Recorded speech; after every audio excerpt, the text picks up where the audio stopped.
আজকের রাতটা শুধু আর্জেন্টিনা বনাম ইংল্যান্ডের ম্যাচ নয়, এটা সম্মানের লড়াই, এটা স্বপ্ন বাঁচিয়ে রাখার লড়াই, এটা কোটি কোটি আর্জেন্টাইন সমর্থকের হৃদস্পন্দনের লড়াই।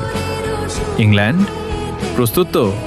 কারণ আজ মাঠে নামবে এমন এক দল যারা কখনো শেষ বাঁশি বাজার আগে হাল ছাড়তে শেখেনি। মেসির চোখে এখনো একটাই স্বপ্ন, আরেকবার বিশ্বকাপের ফাইনালে পৌঁছানো।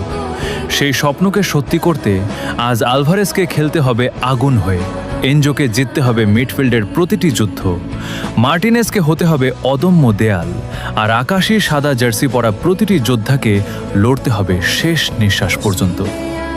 আজ জয় চাই শুধু 3 পয়েন্টের জন্য নয়, জয় চাই একটি জাতির হাসির জন্য, কোটি ভক্তের চোখের স্বপ্নের জন্য, আর সেই মানুষটার জন্য যিনি বছরের পর বছর নিজের সবটুকু দিয়ে এই আকাশী সাদা জার্সিকে পৃথিবীর সবচেয়ে সম্মানিত জার্সিগুলোর একটিতে পরিণত করেছেন। আজকের রাত হয় ইতিহাস লেখা হবে, নয়তো ইতিহাস লেখার জন্য শেষ রক্তবিন্দু পর্যন্ত লড়াই দেখা যাবে। Vamos Argentina! ফাইনালের পথে আর মাত্র এক ধাপ, আজ জয় ছাড়া অন্য কিছু নয়।